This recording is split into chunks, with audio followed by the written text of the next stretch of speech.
Ce matin, on rencontre un auteur et nouvellement éditeur originaire de la région de Saint-Bruno, et donc qui est de passage en studio ce matin pour nous présenter son nouveau livre.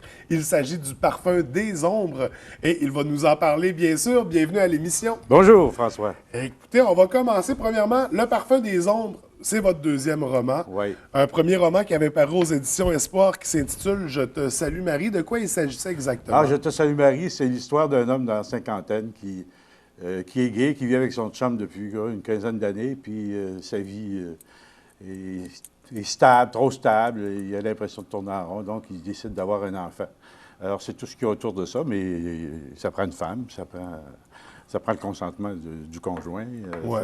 Alors, c'est toute l'histoire des efforts de cet homme-là pour donner un sens à sa vie, parce que là, il trouve que sa vie n'a plus grand sens. Alors, ça va probablement marcher. Ça marche, en réalité, mais avec tous les obstacles qu'il faut contourner, parce que c'est pas évident. Hein? Ça prend une femme, ça prend de la fertilité, ça prend de la volonté, alors, on peut imaginer. Donc, à lire ou à relire pour ceux à qui... relire, à relire. À relire. Donc, premier livre, c'est ça qui paraissait en 2010. 2010 aux éditions Espoir. Oui. Et ça faisait suite. En fait, toi, à la base, tu as étudié en politique, tu as été impliqué dans le milieu, au niveau aussi de la fonction publique. Qu'est-ce qui t'a amené vers la littérature? Ce qui m'a amené vers la littérature, d'abord, c'est mon éducation, qui a été une éducation axée sur les grands auteurs français. Je suis de l'âge à avoir fait mon cours classique. C'est pas... Avec les mots passants, Baudelaire, Zola et compagnie. C'est ça. Alors, c'est ça, toute ma culture littéraire est française. Et dans ma carrière, j'ai travaillé en politique, donc j'ai écrit beaucoup de discours en politique. J'ai travaillé 15 ans avec l'ex-ministre de la Justice, Maître Marc-André Bédard. J'ai travaillé comme permanent du Parti québécois, après ça comme attaché politique, conseiller politique.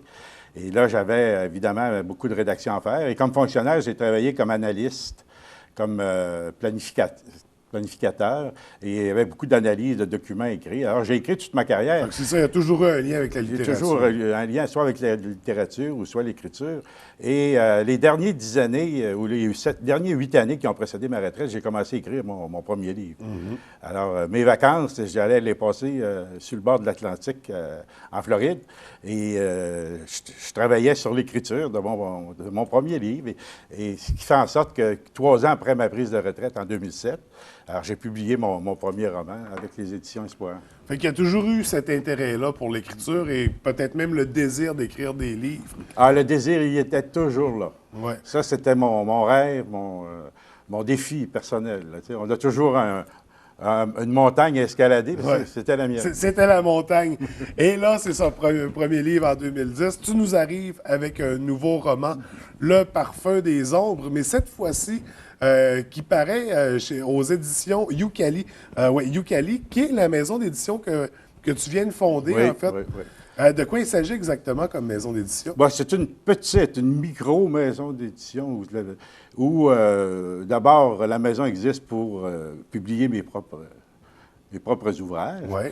Et je peux décider s'il y a quelqu'un dans mon entourage que je connais bien, parce que c'est pas la fonction économique n'est pas importante. Je ne suis pas là pour faire de l'argent, je suis là pour avoir du plaisir et de garder ma liberté. Donc, s'il y a des gens que je connais qui ont quelque chose à publier, Qui ont des manuscrits à présenter. qui ont des manuscrits à présenter, puis qu'on a un bon lien, etc.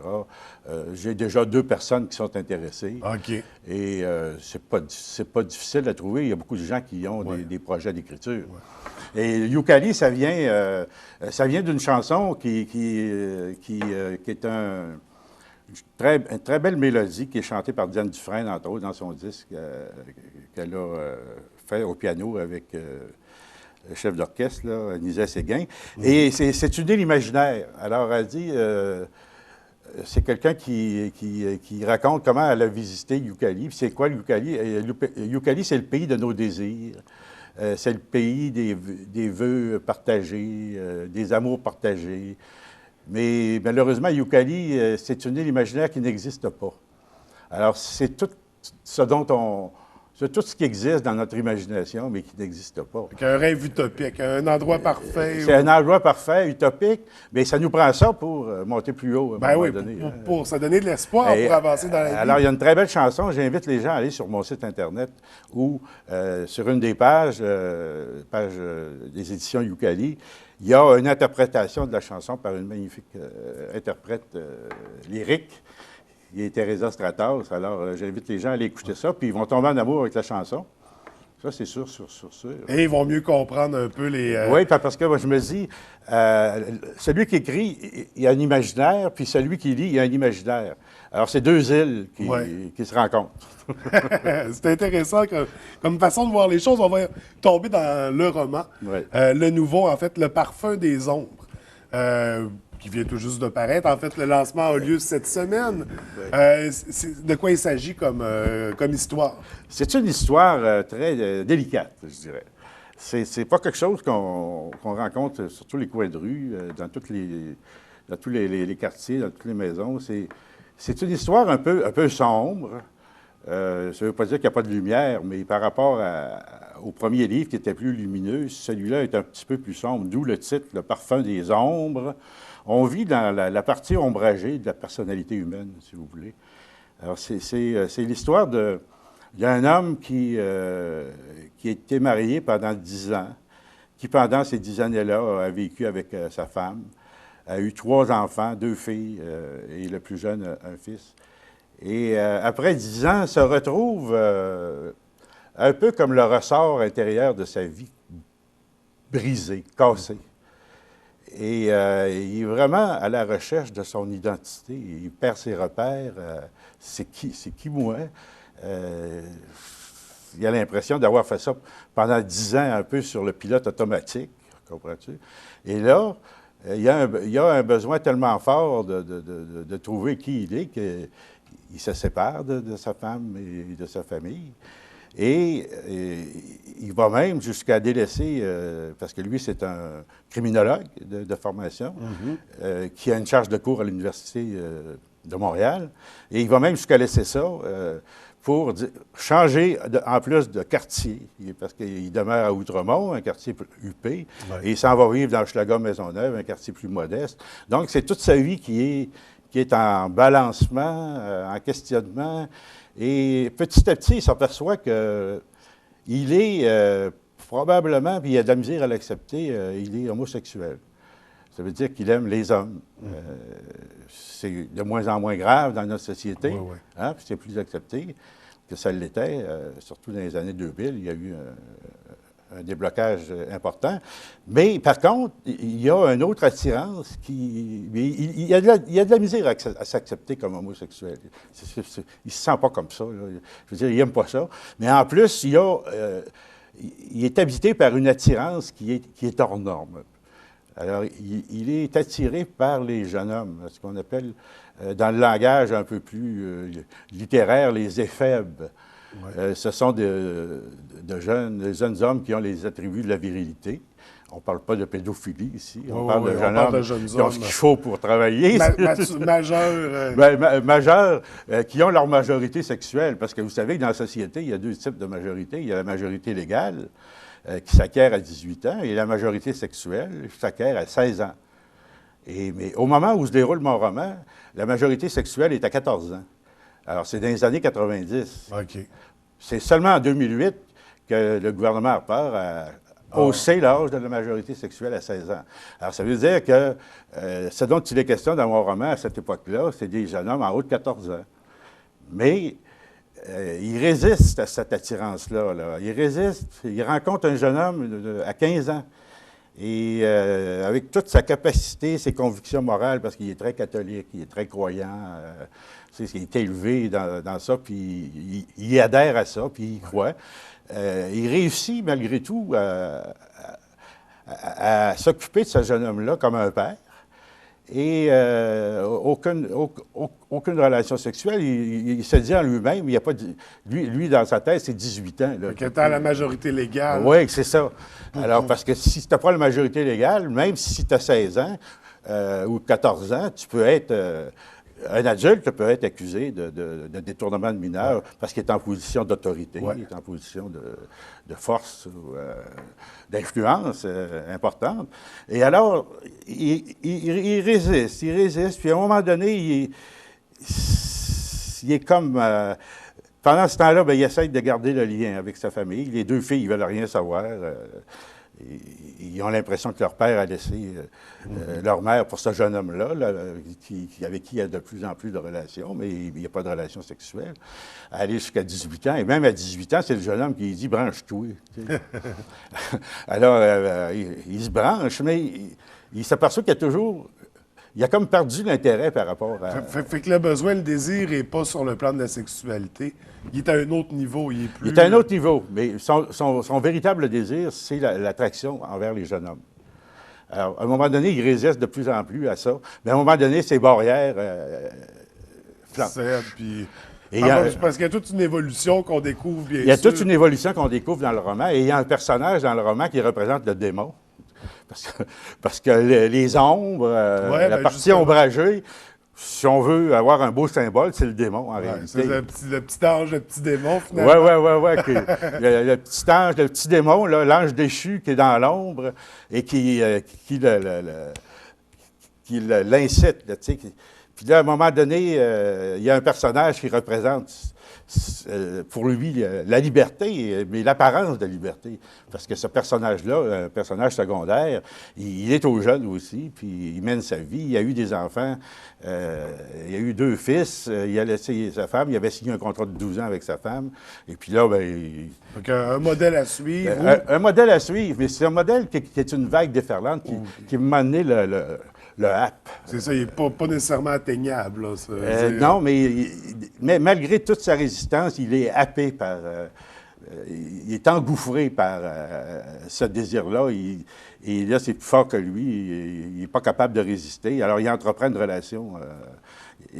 En réalité, il laisse le premier jeune homme avec qui il a vécu 2 ans, et qui à 18 ans a commencé à avoir des relations avec lui, il le laisse là puis pour aller rencontrer, parce qu'il s'aperçoit qu'à 18 ans, il ne l'intéresse plus. Et alors, il est intéressé par plus jeune, comprends-tu? Ouais. Alors là, il vit une relation passionnelle avec un jeune 15 ans, autour de ça, qui est du même âge, en pratique, que son fils à lui, Mathieu. Parce que lui, le seul fils, le seul membre de sa famille avec qui il a gardé des liens, c'est Mathieu. Et Mathieu, à 15 ans, c'est un jeune homme. Hein? Et le jeune homme qui est l'amant de son père, parce que le personnage principal s'appelle Geoffroy, qui est le père de Mathieu, il a à peu près le même âge. Donc, on arrive à un point dans le roman où là, il y a des liaisons passionnelles.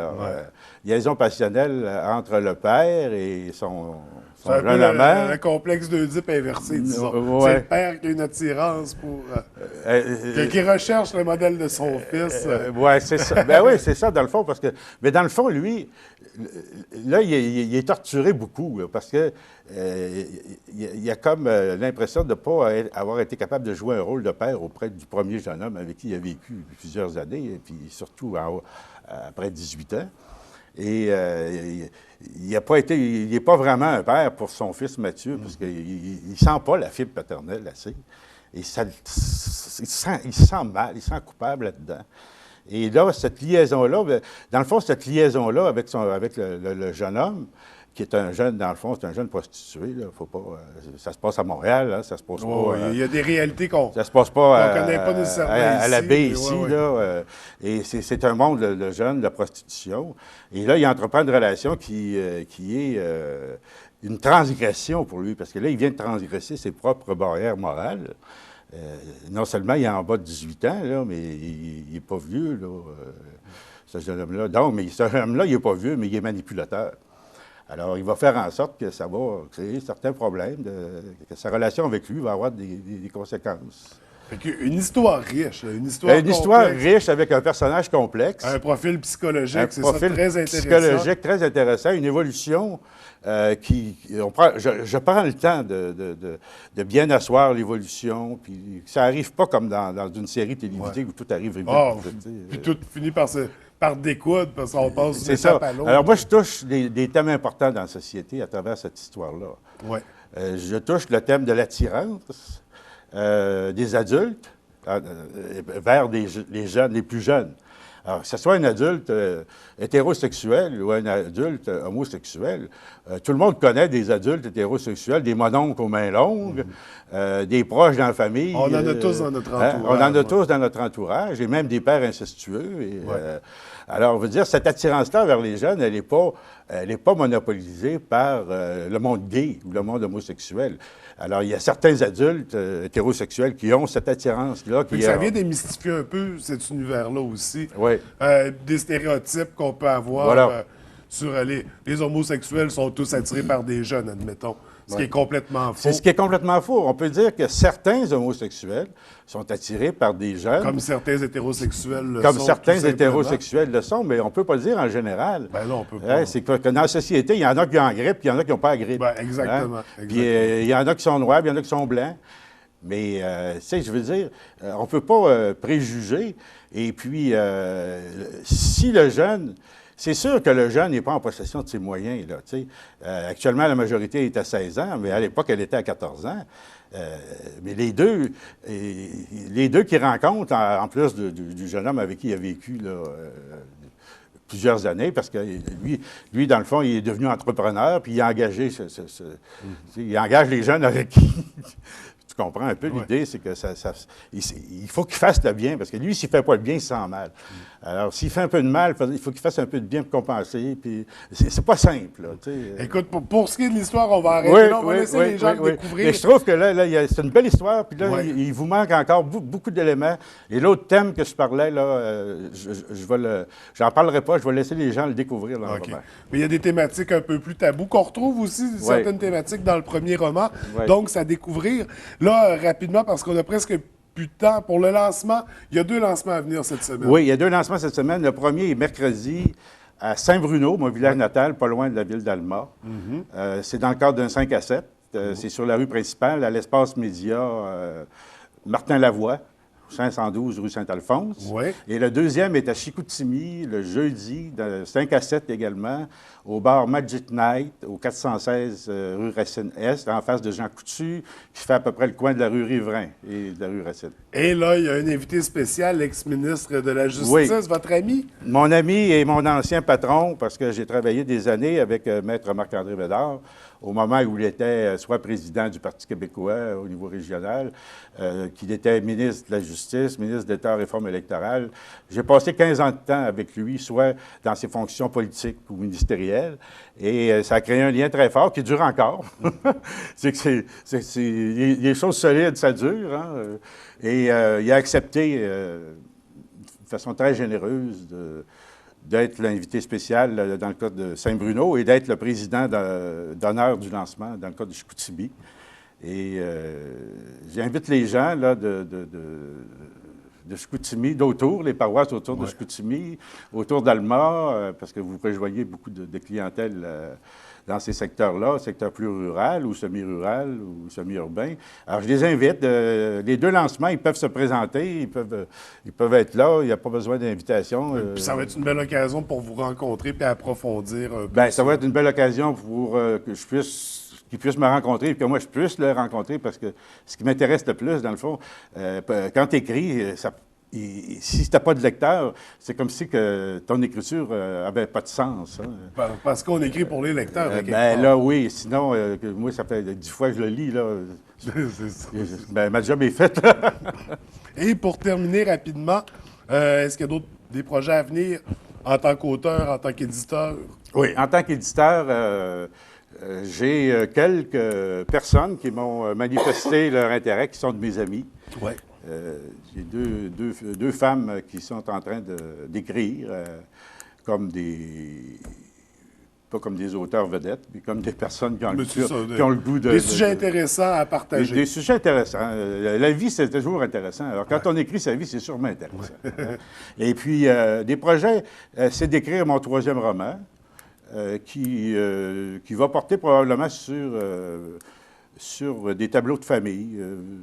Et la famille que je connais le plus, c'est la mienne.